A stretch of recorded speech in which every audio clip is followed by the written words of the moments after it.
Perspektive Ausland. Der Podcast für Unternehmer und Freiberufler, die es ins Ausland zieht. Egal ob Steuerplanung, Auslandsfirmengründung oder Lifestyle-Fragen. Hier geht's jede Woche zur Sache. Und hier sind deine Gastgeber, Daniel Taborek und Sebastian Sauerborn. Herzlich willkommen bei Perspektive Ausland, der Podcast für alle Unternehmer, die es ins Ausland zieht. Ich bin Daniel Taborek und außerdem dabei ist Sebastian Sauerborn als Gastgeber und Inhaber der Steuerkanzlei St. Matthew. Wir haben ja bereits im ersten Podcast zu Irland eine ganze Menge über Land und Leute sowie das Leben in Irland erfahren. Wir möchten jetzt nochmal kurz ein Resümee ziehen und dann gleich auf die Unternehmensgründung in Irland eingehen. Ich bin bei der letzten Aufnahme zu Irland, bin ich immer so, das war wie so eine heiße und eine kalte Dusche für mich, weil es waren immer wieder Dinge, die mich auf der einen Seite begeistert haben, Irland als Wohnsitz, und dann kamen wieder so Dinge, die mich schon ganz schön zum Nachdenken gebracht haben.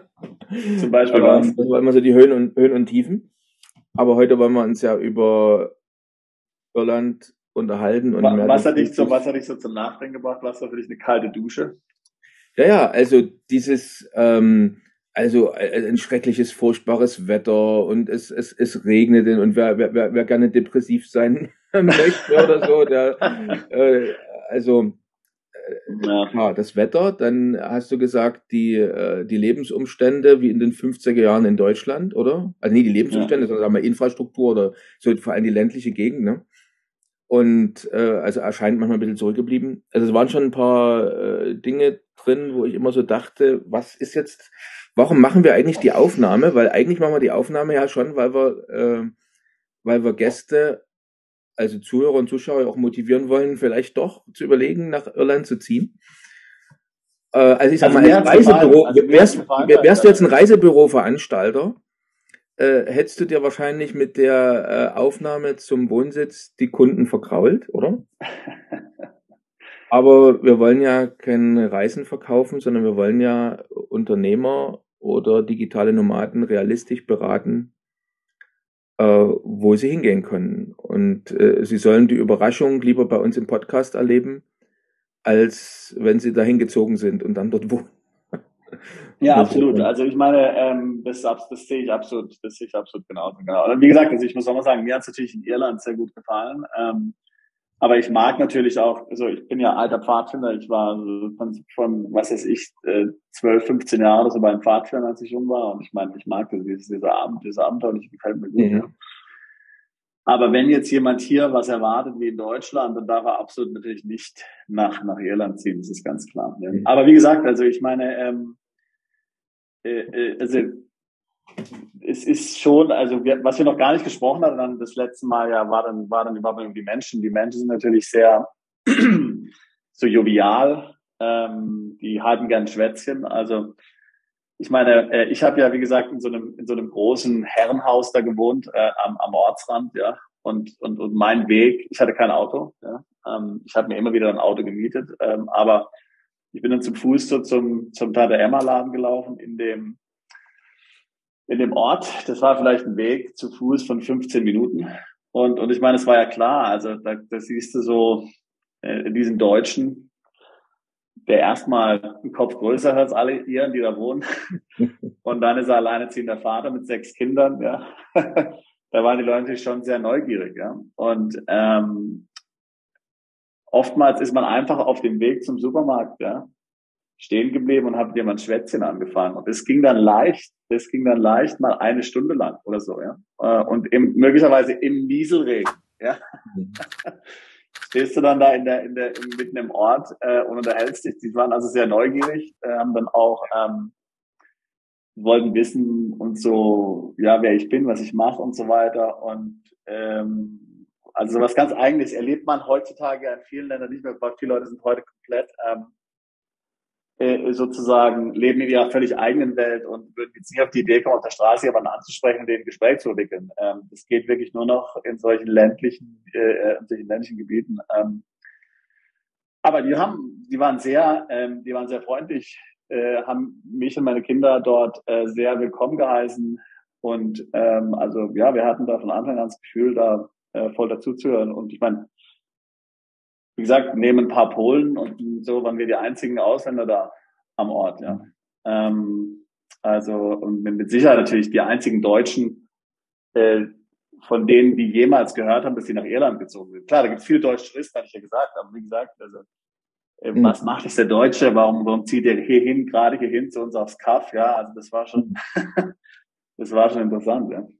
Ja, wegen dem schönen Haus, haben wir gestern gehört. Ja, wegen dem Haus. Genau. Aber es waren auch so Sachen, dann verstehst du, der Ortspfarrer, der ist unaufgefordert zu mir einfach mehrmals gekommen, ist da auf seinem Fahrrad hingeradelt zu mir. Das war einfach am Nachmittag. Ich meine, ich habe von zu Hause aus gearbeitet, ja, kam er da einfach an und hat dann Tee mit mir getrunken und ein Schwätzchen gehalten. Ja.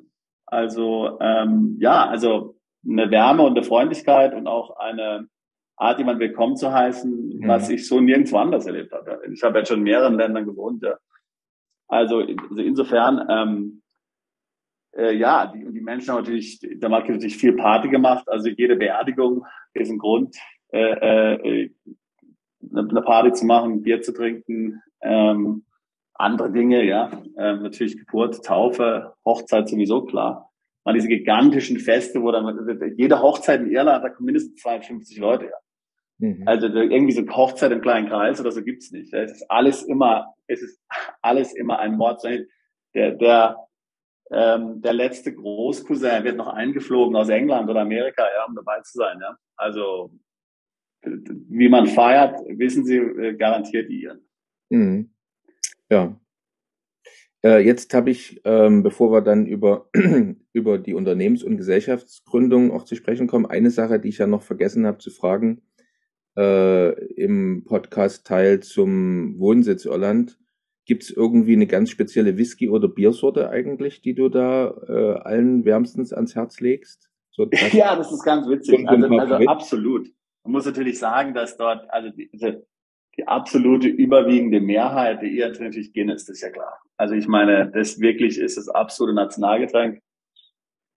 Ich persönlich bin jetzt kein Guinness-Fan. Und als ich in Deutschland aufgewachsen bin, da gab es in jeder deutschen Bar ein sogenanntes irisches Bier, das hieß Kilkenny.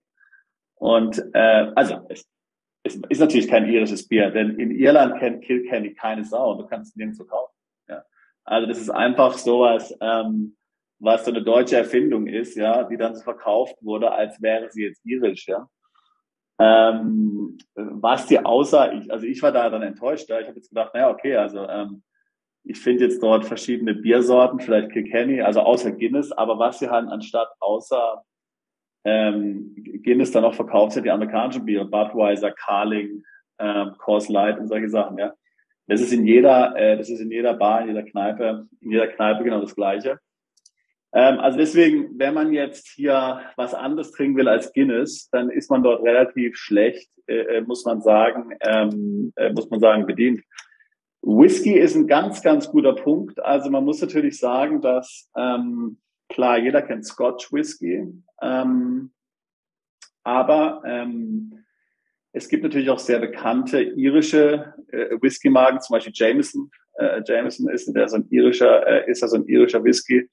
Und die haben natürlich dort auch jetzt angefangen, wie gesagt, vor allen Dingen in den letzten 20 Jahren massiv diesen Whisky zu vermarkten.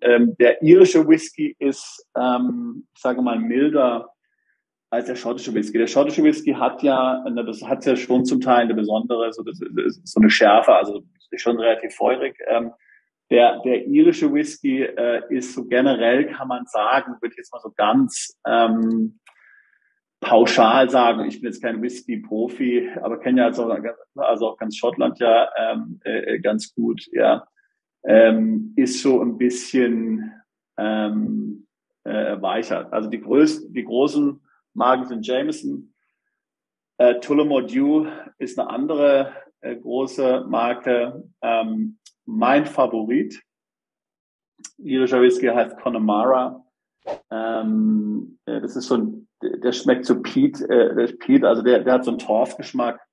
Das sind auch in Schottland meine Lieblingswhiskys, weil die bei der Herstellung eben entsprechend diesem Rauch dann ausgesetzt sind, schmecken die entsprechend danach. Also das ist ja mein Tipp. Also Bier, wie gesagt, kommt man Guinness nicht vorbei. Wenn man Guinness mag, hat man Pech. Cider wird natürlich auch noch viel getrunken, ja. Aber Whisky ist ganz interessant. Okay. Und über die irische Küche haben wir schon gesprochen, fangen wir jetzt nie nochmal an, das Thema hier. Also es gibt da, wie gesagt, auch in Irland jetzt mehrere Michelin-Star-Restaurants, ja, also so Sterne-Restaurants, ich glaube 5 oder 6. Ich glaube, ich habe eigentlich alle besucht und auf jeden Fall, also ja, hervorragend. Also so diese hochwertige Küche, die so letztlich lokale Zutaten nimmt. Ich meine, muss ich mir vorstellen, man hat ja, die irischen Gewässer sind unglaublich reich an Meeresfrüchten, ja. Und von jetzt Jakobsmuscheln bis alle möglichen anderen Sachen, ja, kann man dort finden und in einer Frische, die ganz erstaunlich ist. Lachs natürlich, klar. Also so gute Restaurants sind natürlich dort wirklich eine Freude, dorthin zu gehen.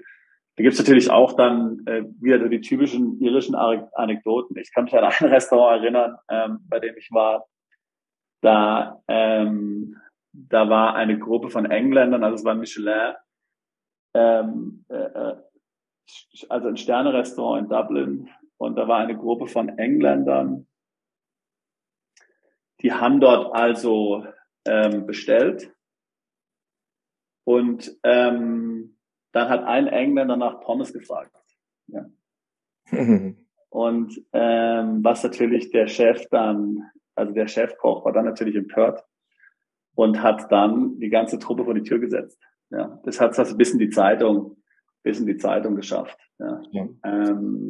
So eine typische irische Anekdote, ja, hitzköpfig und rechthaberisch und so, bisschen so die Iren, wie sie sich vorstellen. Also es erinnert, was du gerade erzählt hast, erinnert mich an was ich erlebt habe, aber genau umgekehrt. Ich habe im McDonald's vor mir eine ältere Dame gesehen, die nach einem Kännchen Kaffee gefragt hat. Das wird dann noch den Verkäufer natürlich zum ratlos gemacht. Übrigens interessant heute, wie das bei uns so anfängt. Das ist wie bei so einem, ich kann mich an einige gute Geschäftstermine erinnern. Man will eigentlich über Geschäftliches reden, aber man fängt an, über Essen, Trinken oder den letzten Urlaub zu sprechen. Ja, aber, absolut, genau. Absolut, genau. So, das Restaurant übrigens, von dem wir gerade eben gesprochen haben, das war Thorntons. Das ist inzwischen geschlossen. Der Chef war eben Kevin Thornton. Und ich erinnere mich, als ich dort war, also das war jemand auch normalerweise, wenn du jetzt in ein Restaurant gehst mit einem Michelin-Stern, dann ist ja der Chef, der damit ausgezeichnet wurde, oftmals nicht mehr in dem Restaurant, sondern der hat irgendjemand anders dann hier letztlich, der die eigentliche Küche macht. Aber der war wirklich da, der hat alle Gäste immer begrüßt, hat gefragt, wie es geht und so weiter. Und ich kann mir gut vorstellen, ja, wie der da draußen gekommen ist und jemand, der Pommes bestellt und vor die Tür gesetzt hat. Ja. Also ganz interessante Kontroverse. Das steht sogar, wenn du dir das anschaust, diese Geschichte, die ich gerade erzähle, steht sogar in dem Wikipedia-Artikel über das Restaurant drin. Kommen wir jetzt mal zu dem ernsteren Teil unseres heutigen Podcasts. Wir wollten uns ja unterhalten über Irland als Standort für Unternehmensgründung. Und es muss ja eine ganze Menge Gründe dafür geben, seine Gesellschaft in Irland zu gründen. Immerhin sind ja also mit die größten Konzerne der Welt vertreten in Irland und haben dort mittlerweile ihre entweder sogar Head Offices oder mindestens Dependancen angemeldet. Und wir wollen darüber sprechen, was macht Irland, was macht den Reiz aus, in Irland eine Gesellschaft zu gründen? Was gibt's für Gesellschaftsformen überhaupt in Irland, die in Frage kommen? Wie sieht's aus nach dem Brexit? Hat sich da irgendwas geändert und so weiter und so fort? Vielleicht fangen wir generell mal ganz langsam an, steigen das Thema ein. Wie würdest du, Sebastian, kurz erstmal am Anfang vielleicht zusammenfassen, Warum ist Irland ein interessanter Standort für eine Gesellschaftsgründung?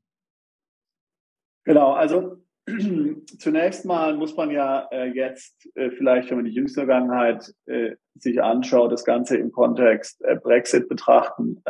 Mit Brexit ist jetzt ja Irland das einzige Land in der Europäischen Union, was englischsprachig ist und auch das einzige Land, was im Grunde nach dem sogenannten Common Law, also dem sogenannten Gewohnheitsrecht, im Grunde rechtlich organisiert ist, während wir ja an allen anderen europäischen Ländern, inklusive Malta übrigens auch, eher ein Rechtssystem haben, was dem Code Zivil entspricht, also BGB und so weiter und so fort, sage ich jetzt mal. Aber da muss ich mal ganz kurz einhaken. Also der eine oder andere mag jetzt vielleicht sagen, das Common Law hat auch gewisse Risiken, weil da sagt man ja, Recht ist, was der Richter spricht, oder das sogenannte Richterrecht oder auch das Gewohnheitsrecht.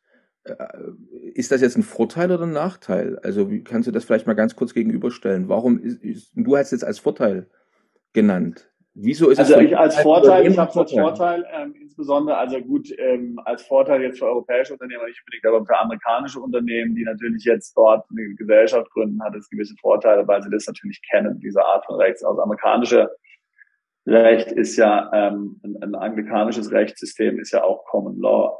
Aber du hast natürlich völlig recht. Für die meisten Europäer ist das Common Law ja ungewöhnlich. Es fängt ja schon mal damit an, dass im Grunde irgendwelche Verträge, selbst irgendwelche publiken Mietverträge 50 Seiten lang sind, weil wirklich jedes Detail in dem Vertrag letztlich definiert wird, da man sich ja jetzt nicht auf ein Mietrecht oder sonstiges in irgendeiner Weise berufen kann. Ja, also jedes Detail wird dort geregelt. Ist jetzt mal für uns eher unangenehm. Aber ich sage mal, für amerikanische Konzerne war das natürlich ein wichtiger Punkt. Ein anderer wichtiger Punkt, ganz klar, waren die steuerlichen Vergünstigungen. Ich meine, jeder weiß, dass Irland 12,5% Körperschaftsteuer hat, aber selbstverständlich haben diese amerikanischen Gesellschaften die 12,5% Steuern bezahlt, sondern die Steuern, die bezahlt haben, sich bewegt im Bereich 1-2%. Ja. Also deswegen sind sie nach Irland gekommen. Die haben Spezialdeals ausgehandelt mit der irischen Regierung. Ähnliches, was ja auch in Luxemburg passiert ist, aber in Irland schon viel früher. Und deswegen, Apple war eines der ersten, die das gemacht haben, haben dann dort letztlich ihr gesamtes weltweites Geschäft außerhalb der USA in Irland konzentriert. Ja. Und das machen die sogar so extrem, die amerikanischen Konzerne, dass es zum Beispiel bis heute in Irland keine Apple-Shops gibt. Ja. Weil im Grunde die zeigen wollen, aufgrund der steuerlichen Vereinbarung, dass der gesamte Umsatz von außerhalb von Irland letztlich gemacht wird. Ja. Also das ist eine ganz verrückte Anekdote. Ja, also wie gesagt, und wir müssen uns aber erinnern an Dinge wie Double Irish oder Double Irish mit the Dutch Sandwich und diese Strukturen, die mittlerweile ja alle nicht mehr erlaubt sind. Das waren also auch gleichzeitig Strukturen, die natürlich vom amerikanischen IRS, also von der amerikanischen Steuerbehörde, zugelassen worden war. Und insofern konnte man also legal diese Steuerschlupflöcher nutzen und 1-2% an Steuern bezahlen. Es war wiederum nicht möglich, dieses Geld dann zurückzubringen in die USA, weil die USA hatten damals, jetzt haben sie es, aber damals hatten sie kein territoriales Steuersystem. Das heißt also, wir wissen das ja zum Beispiel in der Europäischen Union, wenn ich jetzt in Deutschland eine Gesellschaft habe, die eine französische Tochtergesellschaft hat, dann werden Steuern der Gesellschaft in Frankreich bezahlt, in Deutschland fallen da keine Steuern mehr an, EU-Mutter-Tochter-Richtlinie. Gab es bis vor kurzem in den USA nicht so eine Struktur. Das heißt also, die ganzen amerikanischen Konzerne haben also wirklich tonnenweise Cash, Milliarden und Milliarden in Irland letztlich gehortet. Sie konnten die nicht an die Aktionäre ausschütten in den USA, aber konnten halt dann Entwicklung und so weiter finanzieren. Deswegen ist zum Beispiel viel von der Entwicklung von den ganzen großen Konzernen, auch jetzt bei Google und so, findet außerhalb von den USA statt. Also ich meine, Google ist ja auch bekannt dafür, die haben sehr viele Mitarbeiter in Großbritannien oder zum Beispiel auch in der Schweiz, ja. wo die wirklich Tausende von Mitarbeitern in der Entwicklung haben, weil sie dafür eben dieses Geld verwenden können. Gut, mittlerweile, wie gesagt, hat sich's geändert. Mittlerweile kann man in die USA ausschütten. Aber das war der Ursprung. Das war letztlich der Ursprung und auch natürlich diese, sage ich jetzt mal, hat dazu geführt, dass Irland dann in gewisser Weise in Verruf geraten ist. Ja. Was Irland dann zusätzlich gemacht hat, was ja Luxemburg nie gemacht hat, ist dann die Körperschaftssteuer eigentlich auch für kleine Unternehmen gesenkt. Also Luxemburg zum Beispiel hat ja Körperschaftssteuer 30%. Das heißt für kleine Unternehmen uninteressant. Aber Irland hat dann die Körperschaftssteuer auf 12,5% abgesenkt. Das heißt, auch wenn jetzt kein amerikanischer Konzern war und jetzt nicht 1 oder 2% bezahlt hat, konnte man dann doch 12,5% bezahlen, was natürlich auch sehr gering ist im Vergleich in Europa. Ja, und das war natürlich dann wiederum für viele ein Ansporn, dort ein Unternehmen zu gründen.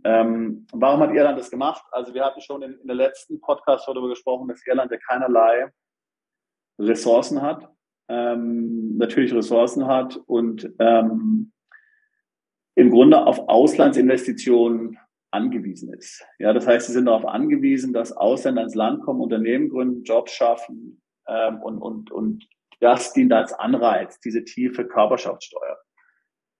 Es gibt noch jede Menge andere Anreize. Also staatliche Förderung ist exzellent. Ja, also es gibt sehr großzügige Förderungspakete, die jeder in Anspruch nehmen kann, unter der Voraussetzung, dass Jobs geschaffen werden. Ja. Und wir reden wirklich darum, meiner Meinung nach, ich glaube, man musste 5 Jobs schaffen und hat 100.000 Förderungen bekommen vom irischen Staat. Ja. Also große Beträge und konnte jetzt auch ein ausländischer Unternehmer bekommen. Aber wie gesagt, man musste diese Jobs schaffen. Ja. Mhm. Also was nicht funktioniert, ist irgendeine Briefkastenfirma zu haben oder irgend so ein Nominee Director, irgendjemand, der dann nur so scheinbar Geschäft macht. Was die Iren sehen wollen, ist wirklich Büro, Mitarbeiter, festangestellte Mitarbeiter da drin. Das ist extrem wichtig für die Iren, damit man von den Vorteilen dort profitieren kann. Mhm. Und jetzt hast du vor uns gesagt, also 12,5% Körperschaftssteuer, dass wir schon mal so einen Wert auch haben, weil das ist ja schon mal ein erster Fakt, der jetzt vielleicht für den einen oder anderen interessant sein könnte, dort eine Gesellschaft zu gründen. Aber trotzdem eine Frage von mir, die 12,5%, sind die fix, wackeln die? Weil normalerweise immer so, dass in der EU europäische Länder, die besonders günstige Steuerkonditionen anbieten, eigentlich immer ungern gesehen werden und man irgendwie versucht, da so Gleichheit herzustellen. Also wenn ich richtig mich entsinne, habe ich da auch was gelesen, dass diese 12,5% sogar unter Kritik stehen bei der EU. Ja, also ganz klar, natürlich in EU-weit ist es natürlich unter Kritik. Man weiß jetzt auch ohnehin, es gab jetzt ja vor kurzem hier die große Entscheidung zum globalen Mindeststeuersatz von 15%.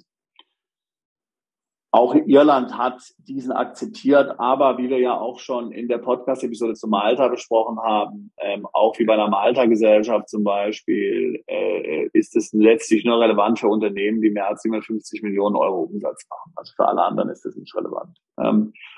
Ganz klar, Irland ist unter Druck von der Europäischen Union.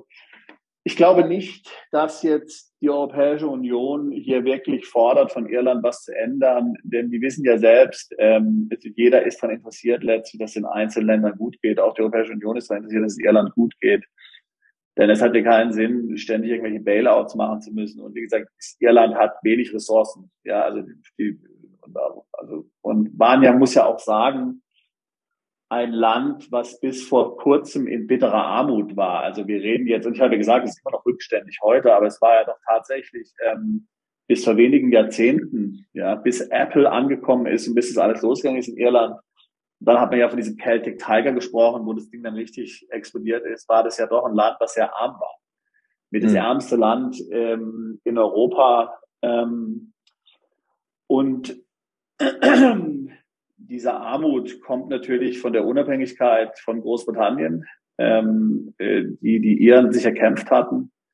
Und das hat ihnen natürlich die wirtschaftliche Grundlage entzogen und hat zu, ich sag mal, fast einem halben Jahrhundert an Armut geführt. Mhm. So, und daraus dann herauszukommen, also was ich sagen will, ist, das Interesse, die Europäische Union hat das Interesse, dass es Irland gut geht. Aber was sehr genau kontrolliert wird und verlangt wird von Irland seitens der Europäischen Union, ist, dass eben diese Bedingungen, von denen ich gerade eben gesprochen habe, pickelhart eingehalten werden. Ja. Also das heißt, wer dort eine Firma gründet, der muss wirklich dort vor Ort sein, der muss dort vor Ort leben, der muss dort Angestellte haben. Ansonsten zahlt er in Irland die 12,5% nicht, sondern muss 25% bezahlen. Okay, gut zu wissen. Da müssen wir nachher noch ein bisschen mehr ins Detail einsteigen. Aber jetzt nochmal, also es geht ja darum, was macht den besonderen Reiz von Irland aus? Für wen ist Irland interessant als Unternehmensstandort? Ich fasse nochmal zusammen. Wir haben das Rechtssystem. Das Rechtssystem ist Common Law, besonders also für die Unternehmen, die sich damit auskennen, mag das interessant sein. Wir haben die 12,5% Körperschaftssteuer. Was gibt's sonst noch, was dafür sprechen könnte, dass ich als Unternehmer also meine Gesellschaft in Irland gründe? Haben wir noch weitere? Also es kommt natürlich jetzt stark darauf an, was die Gesellschaft macht. Ich hatte ja schon gesagt, also es gibt großzügige staatliche Förderung. Also wer dort jetzt wirklich vorhat, ein Unternehmen zu gründen mit etlichen Mitarbeitern, der wird in wenigen Ländern in Europa eine bessere staatliche Förderung finden als dort. Mhm. Und auch eine sehr aktive Mitarbeit. Also in Irland gibt es zum Beispiel ein Programm, wo die Iren selbst aufgefordert werden, ihre Freunde im Ausland und Familie dazu anzuhalten, nach Irland zu expandieren oder nach Irland, in Irland ein Unternehmen zu gründen. Wofür dann auch die Iren, die angesprochen werden, da eine Belohnung erhalten, ja, einen Bonus erhalten, ja. Also das ist ein ganz zentraler Punkt, externe Investitionen nach Irland zu bringen. Also wie gesagt, das heißt, wer dort also was vorhat, der kann da auf jeden Fall mit großzügigen Förderung rechnen. Das ist mal ein Punkt. Dann hat sich natürlich jetzt durch Jahrzehnte amerikanischer Präsenz da durch große Unternehmen, Google, Facebook, Microsoft und so weiter und so fort, hat sich natürlich ein echter Hub entwickelt, was Softwareentwicklung und Technologie betrifft. Ja, sehr viele Spezialisten, Experten sind aus ganz Europa nach Irland gezogen. Da gibt es eine sehr ausgeprägte Start-up-Kultur. Und jeder, der in der Branche ist, natürlich mit allem, was dazugehört, dann auch mit entsprechenden Kontakten in die Investmentszene, mit Events, mit Links nach Amerika. Es gibt viele Anwaltskanzleien in Dublin, die haben ein Büro in Dublin und das zweite Büro nicht etwa in London, sondern in San Francisco. Ja. Also der Link in die USA ist ganz stark ausgeprägt und für viele Gründer ist doch ja tatsächlich liegt letztlich dann Amerika näher als die USA. Ja. Das heißt, für viele Gründer, gerade wenn es um Venture-Kapital geht, ist ja doch dann eher eigentlich die Frage, okay, wo gehe ich zuerst hin, bevor ich in die USA gehe? Und wie gesagt, in Irland sind da sehr direkte Verbindungen dann vorhanden. Ich war mal eingeladen beim amerikanischen Botschafter in Irland zu einem Event, zu so einem Startup-Event. Ja, das ist also ganz unwahrscheinlich, was da von irischer Seite auch von Regierungsseite investiert wird. Die Iren haben zum Beispiel Vertreter, ja, für die Standortentwicklung in ganz vielen amerikanischen Städten. Ja, also das heißt, wenn man als irischer Unternehmer zum Beispiel sagen will, naja, ich will jetzt in die USA expandieren, dann können die sich an Iren, der Ire redet am liebsten mit anderen Iren, obwohl die ja auch Englisch sprechen, können wir sagen, können Amerikanisch sprechen, aber nein, also das heißt, die haben dann tatsächlich in vielen amerikanischen Städten Büros des irischen Wirtschaftsministeriums, die sich nur darum kümmern, irische Unternehmen dort dann zu helfen, die dort was vorhaben. Ja, also ganz ausgeprägte Links. Und wie gesagt, das kann jeder nutzen, der dort Unternehmen, diese Infrastruktur, ja, und diesen Link in die USA. Das heißt, jeder, der was in den USA machen will, der sollte sich überlegen, ob Irland nicht dafür ein geeignetes Sprungbrett ist. Dann gab es natürlich jetzt gerade in den letzten 10, 15 Jahren interessante Entwicklungen im Bereich von Lizenzierung, also zum Beispiel Electronic Money License, dann Dinge wie auch Krypto sind dort einige Unternehmen vertreten. Soweit ich weiß, hat zum Beispiel Coinbase seine europäische Lizenz in Irland. Dann haben wir Dinge wie, ist natürlich ein sehr, sehr großer Finanzstandort und ist durch Brexit im Grunde noch größer geworden für alternative Investmentfonds und solche Dinge, die auch dann steuerlich wieder günstig sind. Also es gibt tatsächlich viele Branchen, die interessant sind, in Irland anzusiedeln.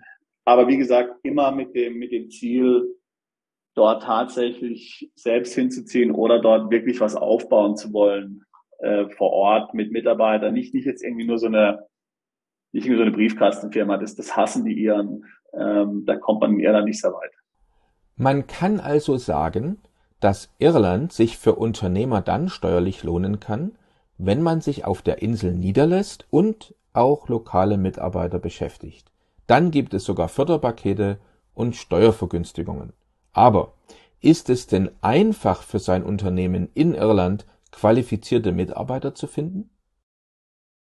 Ja, das ist eine gute Frage. Also es ist natürlich wie überall, ja, also auch in Irland herrscht natürlich extreme Personalknappheit, was jetzt qualifizierte Mitarbeiter in vielen Bereichen anbelangt, ja. Und es ist dann tatsächlich so, und das Gleiche ist ja auch in Malta im Grunde, dort wird ja sehr viel rekrutiert von den Unternehmen dann in Europa, in Deutschland und so. Und beides sind Standorte, sowohl Malta als auch Irland, ja, wo jetzt sich doch gerade junge Leute aus Deutschland und ähnlichen Ländern vorstellen können, eine gewisse Zeit zu leben. Ja, also erstmal ist es englischsprachig.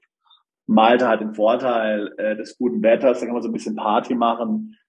Irland hat ja doch ein durch und durch positives Image, gerade in Deutschland. Man denkt so, ja, jede deutsche Stadt hat mindestens ein irisches Pub, wenn nicht mehr, ja. Mehr als eins und man so, also das heißt, jeder kann sich vorstellen, mal eine gewisse Zeit in Dublin zu leben. Und insofern sind natürlich diese Rekrutierungsmaßnahmen, die irischen Unternehmen im europäischen Ausland betreiben, notwendig, aber auch meistens sehr erfolgreich. Okay. Jetzt interessiert sich also ein Unternehmer, eine Gesellschaft zu gründen in Irland. Welche Gesellschaftsform können wir denn empfehlen? Ja, also grundsätzlich in Irland wiederum, das Gleiche haben wir natürlich schon bei Malta besprochen. Also Irland war natürlich jahrhundertelang unter britischer Kontrolle. Ja, also bis in die 20er Jahre des 20. Jahrhunderts war Irland letztlich Teil des UK. Ja. Und entsprechend ist natürlich das gesamte Recht letztlich mehr oder weniger sehr ähnlich wenigstens wie auch das englische Recht. Das gilt auch für das Gesellschaftsrecht. Das heißt, man hat letztlich die gleichen Gesellschaftstypen in Irland, die man auch in England hat. Also es gibt die Limited, es gibt die Public Limited, es gibt LPs, LLPs, die ja zum Beispiel in England erst in den 2000er Jahren eingeführt worden, gibt's jetzt noch nicht in Irland, sollen aber irgendwann kommen. Es gibt Personengesellschaften, wie gesagt, LPs.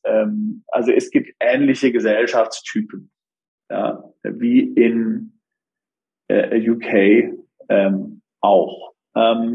Und die sind dann auch ähnlich organisiert. Es gibt dann Company Secretary überall und so. Und die Begriffe sind letztlich alle die gleichen. Man sollte vielleicht nochmal an der Stelle kurz darauf eingehen, dass ja seit Brexit im Grunde Gesellschaften mit Niederlassung nicht mehr gegründet werden können in Großbritannien. Also was ich damit meine, ist die typische deutsche Limited, wo ein Unternehmer eine Limited in England gegründet hat, die dann in England nicht aktiv ist, eine deutsche Niederlassung hat und gemäß EU-Recht im Grunde genommen nur in Deutschland Steuern bezahlen muss und in England nichts einreicht. Dieses Modell ist ja nach Brexit nicht mehr möglich, ist aber natürlich nach wie vor mit einer irischen Limited möglich. Das heißt, wer jetzt auf Teufel komm raus die UG nicht mag und eine Limited als Rechtsform verwenden möchte, kann natürlich dies mit einer irischen Limited weiter tun. Okay.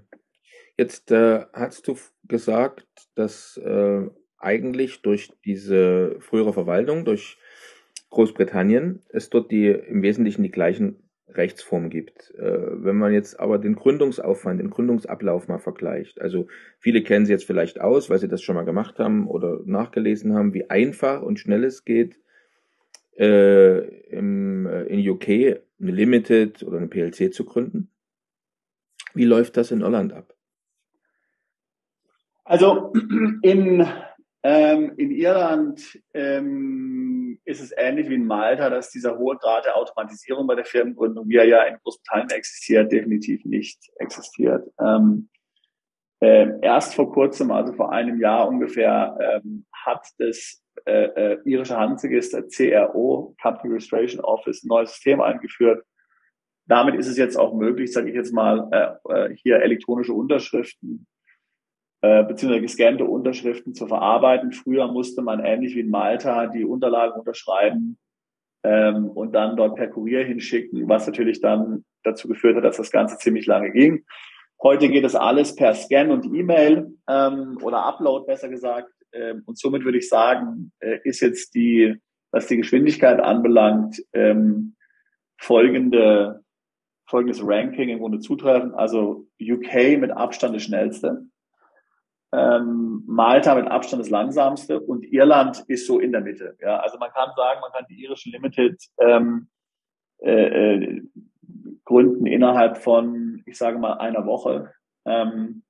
Es ist so, dass selbst wenn man die Unterlagen hochgeladen hat, dann wird es immer noch mal händisch geprüft durch einen Mitarbeiter in Irland. Und je nachdem, wie überlastet die sind, dauert es dann halt 2 Tage, 3 Tage oder 5 Tage, manchmal auch 10 Tage, bis die Firma eingetragen ist. Ja. Selbst wenn man schon elektronisch alle Unterschriften hochladen konnte oder so. Ja. Also Irland steht da bei den 3 Ländern so irgendwo in der Mitte, aber immer noch deutlich langsamer und komplizierter als in Großbritannien. Jetzt ist ja in Großbritannien ein besonderer Reiz bei den Limited, dass also die Gestaltung vom Haftungskapital und Stammkapital. Ist das in Irland vergleichbar? Ja, das ist in Irland genau das Gleiche. Okay. Also auch typisch in Irland, dass jetzt eine Gesellschaft 1 Euro Stammkapital hat. Total normal. Ja. Jetzt wollen wir noch etwas wissen, nämlich welche Anforderungen an die Buchhaltung auf einen Unternehmer in Irland zukommen. Wir wissen ja noch aus dem Podcast zur Unternehmensgründung in Großbritannien, dass das Finanzamt dort recht entspannt arbeitet. Wie sieht es aber in Irland aus? Und müssen ausländische Unternehmer hier etwas Besonderes beachten? Also die Anforderungen an die Buchhaltung sind ähnlich jetzt, wie man sich das halt vorstellen muss, überall in der EU. Das heißt, man muss ganz normale Buchführung natürlich machen, Belegeaufbewahrung, Umsatzsteuermeldung einreichen und so weiter und so fort. Die englischen Steuerbehörden sind sehr, sehr relaxed. Ich habe in der ganzen Zeit in England seit 2006 Hunderte von Mandanten, weniger als eine Handvoll Betriebsprüfungen erlebt. In Irland ist praktisch jeder unserer Mandanten geprüft worden, ja, innerhalb kürzester Zeit. Ja, also schon nach einem Jahr die ersten Jahresabschlüsse werden eingereicht und es kommt schon zur Prüfung. Ja, also die sind in Irland sehr unangenehm, sehr streng, sehr genau und ja, also ich meine, man hat nichts zu befürchten, wenn man alles korrekt macht, ist ja sowieso klar. Aber es geht jetzt gar nicht darum, was nicht korrekt zu machen. Es geht jetzt eher darum, dass man entsprechend dann auch definitiv die richtigen Unterlagen so aufbereitet haben muss, dass man nachweisen kann, dass man alles korrekt gemacht haben muss. Ja, also man muss sehr genau die Unterlagen letztlich aufbereiten und mindestens den gleichen Standard erfüllen wie in Deutschland. Die Iren sind extrem streng, was zum Beispiel solche Fristen anbelangt. Ja. Wenn der Jahresabschluss nur einen Tag zu spät eingereicht ist, hat man für die nächsten 2 Jahre Testatspflicht. Das heißt, du musst dann deine Jahresabschlüsse zusätzlich durch einen Wirtschaftsprüfer prüfen lassen, was mindestens pro Jahr 10.000 Euro kostet. Zusätzlich. Also es ist eine sehr unangenehme Steuerbehörde, die Iren zur Arbeit, insbesondere als Ausländer. Also ich hatte ja vorhin schon gesagt, die Iren sind da in gewisser Weise, haben Vorteile gegen Ausländer, meiner Erfahrung nach, muss ich sagen, sehr stark ausgeprägt, ähnlich wie bei den Maltesen. Und wenn man dort nicht keinen hat, der jetzt zum Beispiel tatsächlich ein Ire ist, als Steuerberater zum Beispiel, ja, also ein irische Nationalität, dann hat man da verloren bei der Steuerbehörde. Also nehmen die einen auseinander. Jetzt, also die wollen tatsächlich nur wirklich mit dem Iren sprechen. Wenn du kein Ire bist, dann hast du Pech gehabt. Okay. Dann bist du freiwillig. Jetzt zum Thema Wohnsitz nochmal. Also du hast es schon mehrmals angesprochen, dass dass immer wieder eigentlich unsere Empfehlung ist, jemand, der eine Gesellschaft in Irland gründet und von den steuerlichen Vorteilen wirklich profitieren will, sollte seinen Wohnsitz verlagern nach Irland. Muss ich das vorher machen? Also welche Zeit habe ich dann? Also verlege ich erst meinen Wohnsitz nach Irland oder macht es Sinn, die Firma jetzt zu gründen und dann, wie lange lasse ich mir dann Zeit vielleicht, um meinen Wohnsitz zu verlagern? Entstehen mir daraus Nachteile oder Vorteile, wenn ich, sagen wir mal, aus dem zweiten Jahr zum Beispiel oder nach 6 Monaten meinen Wohnsitz verlagere? Vielleicht kannst du da noch ein bisschen mehr informieren, unsere Zuhörer und Zuschauer. Also man kann halt einfach davon ausgehen, dass man ohne irischen Wohnsitz kein Konto bekommt in Irland, was heute relativ egal ist. Man kann jetzt zu einer Online-Bank gehen, aber die traditionellen irischen Banken machen kein Konto auf und man bekommt keine Umsatzsteueridentnummer. Ja. Das heißt also, außer man lebt dort, kann man die Firma letztlich nicht aktiv benutzen. So, also ich meine, das heißt natürlich jetzt nicht, dass man jetzt dort als Eigentümer selbst hin umziehen muss. Ja, man kann natürlich dort auch jetzt über eine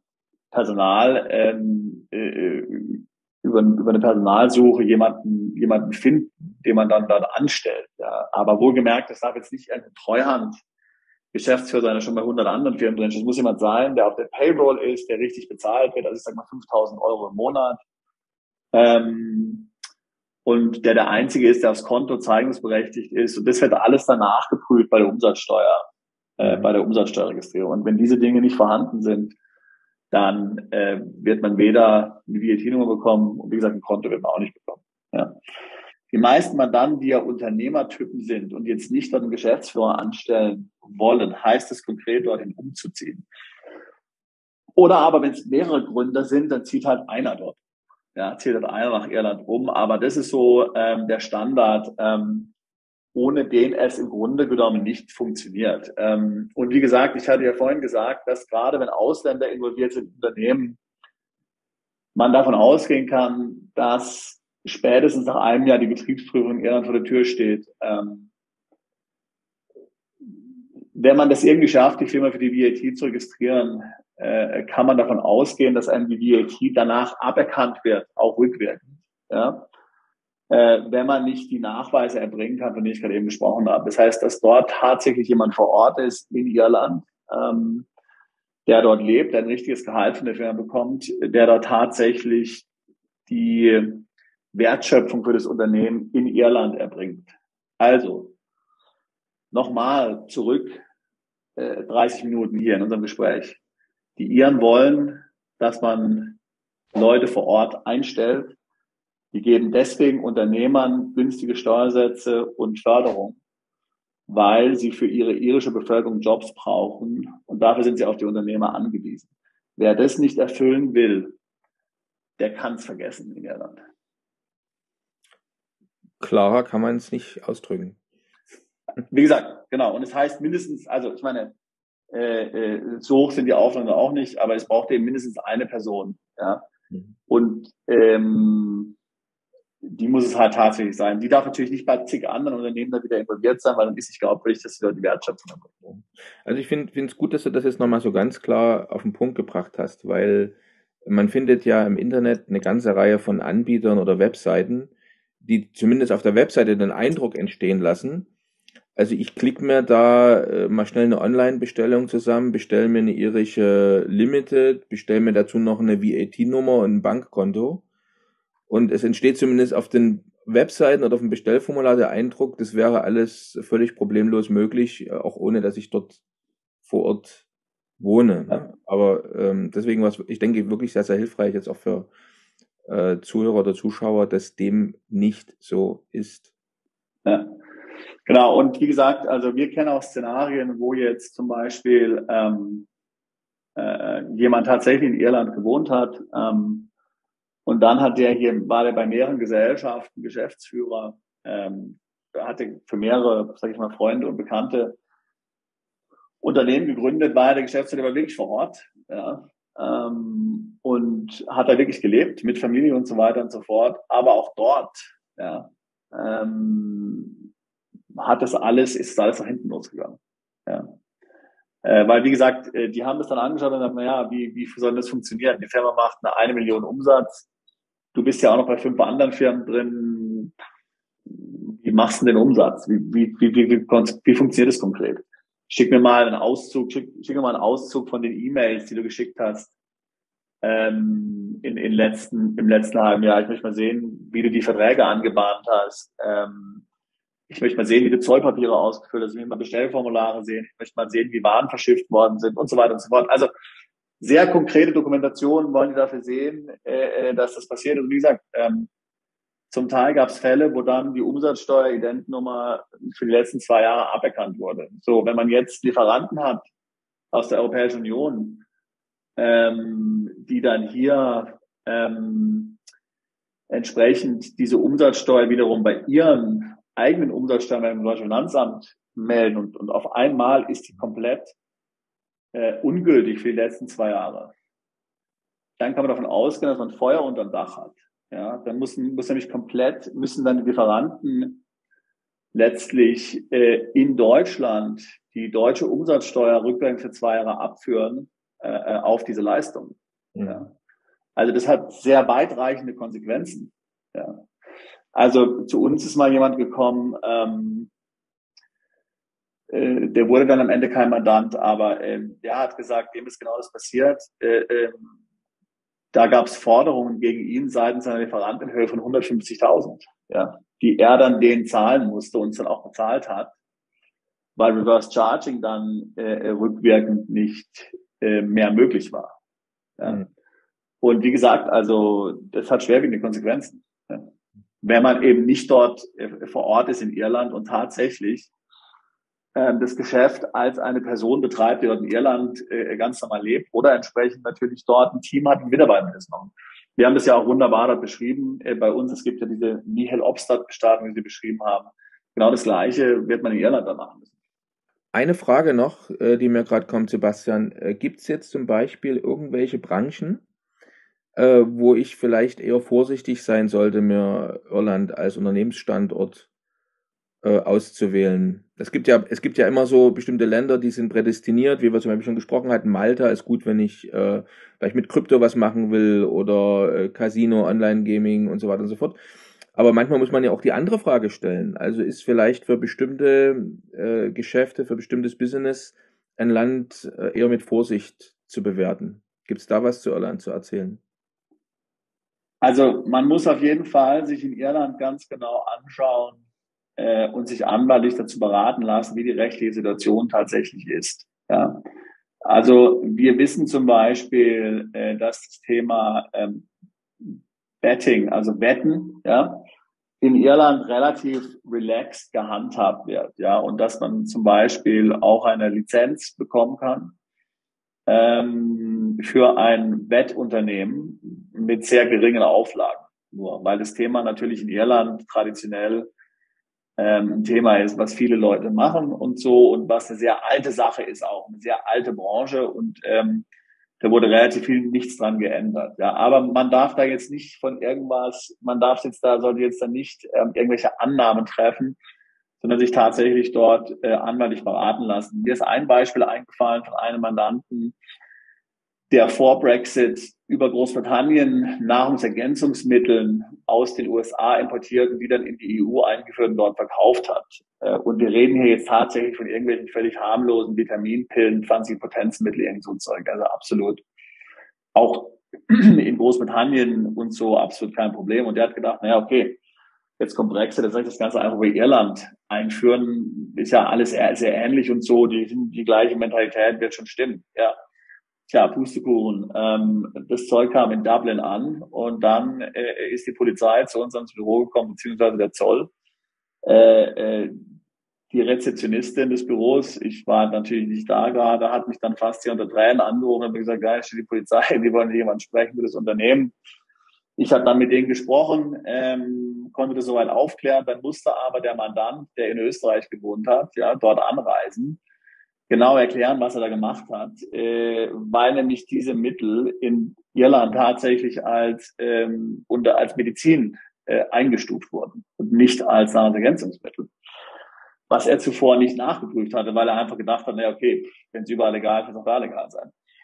Er musste dann auftauchen, er musste sich dann dort befragen lassen, er konnte die dann überzeugen, dass es ein Fehler war, ein Irrtum und dass er jetzt hier nicht irgendwelche kriminellen Machenschaften im Schilde führt.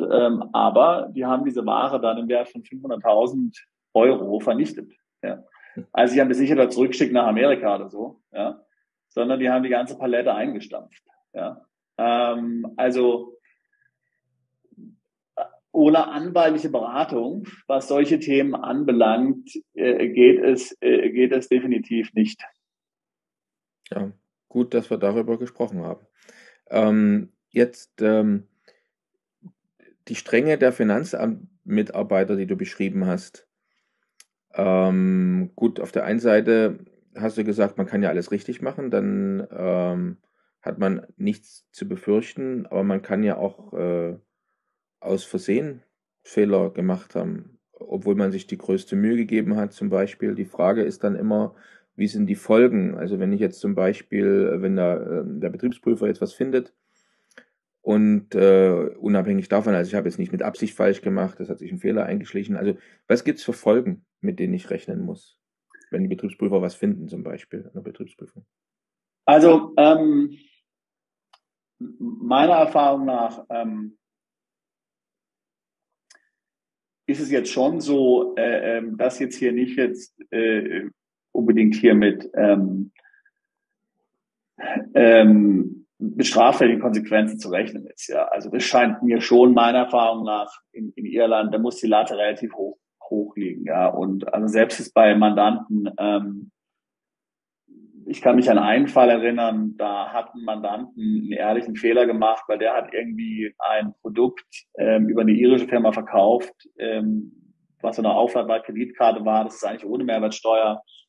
Aber weil es dann ohne Mehrwertsteuer ist, ist er dann nicht vorsteuerabzugsberechtigt und so weiter und so fort. Und hat da jedenfalls einen Fehler gemacht und hat dann also ungefähr 80.000 Euro nachzahlen müssen. Ja. Aber also das war ein größerer Mandant, das war eine internationale Firmengruppe und so, und die haben Top-Anwälte, das weiß ich irgendwie so eine Klitsche, will ich jetzt mal sagen. Ja. Und also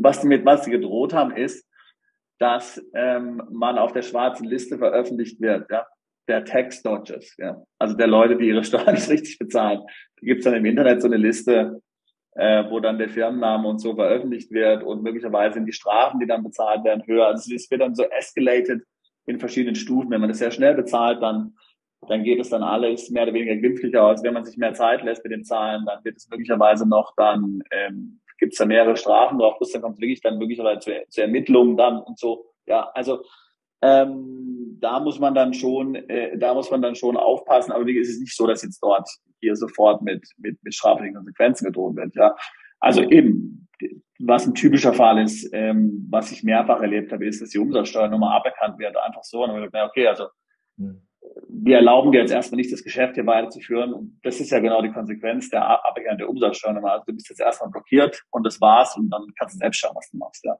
das ist eigentlich eher so, ist ja auch schon Strafe genug, ja, wie ich vorhin ja schon beschrieben habe, im Fall dieses einen möglichen Mandanten. Es gibt auch andere Beispiele und wie gesagt, da muss man sehr genau sein in Irland.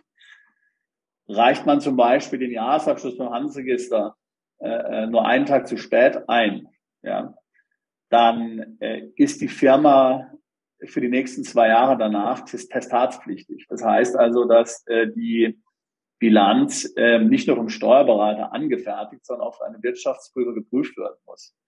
Das sind zunächst mal finanzielle Konsequenzen, denn jeder Wirtschaftsprüfer verlangt mindestens 10.000 Euro dafür. Ja. So, und das sind so Dinge, ja, also die Iren sind da schon dann sehr kleinkariert, will ich jetzt mal sagen. Erinnern mich in vieler Hinsicht ja auch an die Schweiz so ein bisschen, ja. Man denkt ja auch immer so als Nicht-Schweizer, dass die Schweizer jetzt so das Eldorado sind für sage ich jetzt mal, Steuerverkürzer und Leute, die das mit der Buchhaltung nicht so genau sind. Und das ist ja absolut nicht so. Ja, also die Schweiz ist extrem genau, was solche Dinge anbelangt. Die schauen extrem genau hin, gerade bei Ausländern, die da involviert sind. Und Ähnliches in Irland auch. Also man kann definitiv nicht meinen, dass nur weil es ein kleines Land ist, was einen gewissen Ruf hat, dass dort alles so ganz einfach funktioniert und man dort sich dort einfach aus der Affäre ziehen kann und die Sachen nicht genau machen muss. Also das ist meiner Erfahrung nach absolut nicht so. Okay, gut zu wissen. Jetzt, wenn jetzt einer oder der andere unsere Zuhörer oder Zuschauer wegen bestimmten Vorteilen, die wir hier besprochen haben, sei es die 12,5% Körperschaftssteuer, sei es der gute Whisky oder das Guinness oder was auch immer, jemandem jetzt gefallen hat und er möchte jetzt eine Gesellschaft in Irland gründen. Was empfiehlst du? Was wären jetzt die nächsten Schritte? Also für mich ist das jetzt ein interessanter Standort, vielleicht auch gerade die Vorteile, die du erwähnt hast, der gute Einstieg in Geschäfte mit den USA. Also es war eine ganze Reihe von Vorteilen, die dafür sprechen können, mich für Irland zu entscheiden als Unternehmensstandort. So, was wäre jetzt aus deiner Sicht der nächste logische Schritt? Also man muss sich als erstes mal fragen, ob man überhaupt da reinpasst und dorthin passt. Ja? Also was die Behörden gerne sehen, was die Banken gerne sehen, was Anwälte gerne sehen, Steuerberater gerne sehen, sind eben gerade solche Tech-Startups. Ja? Also junge Unternehmer, die dort hinziehen, die dort die Fremdkapital haben, die dort ein Team aufbauen, die dort Software entwickeln oder irgendeine App haben oder irgend sowas. Ja, das ist so also für die Iren sicherlich das Traum-Szenario. Dann wird man durch offene Türen laufen, dort wird man vom Botschafter empfangen werden, wie ich es vorhin gesagt habe, dort stehen einem alle Türen offen. Ja. Also das ist sicherlich in dem Bereich Tech ein sehr guter Standort dafür, immer unter der Voraussetzung, dass man tatsächlich plant, dort Mitarbeiter einzustellen und bis dahin halt selbst dort wohnt und das Geschäft tatsächlich dort vor Ort betreibt. Ja. Also das sind so die richtigen Kandidaten dafür. Alles andere, gut, jetzt die Branche, ich habe es gesagt, Tech, es gibt natürlich auch noch viele andere, interessante Branchen. Ich hatte mal einen Mandant, die waren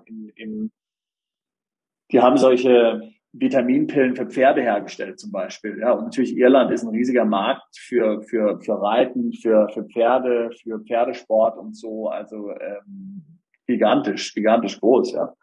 Und das ist natürlich auch was, wenn man sich in dem Bereich bewegt, ist auch interessant. Ja.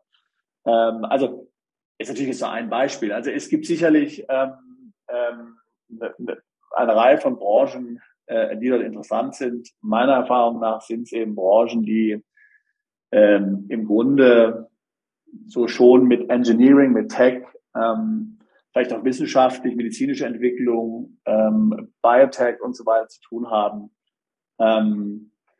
Das passt da rein. Und damit wird man sich dort auch viele Freunde machen. Okay, so jetzt denke ich passt da rein.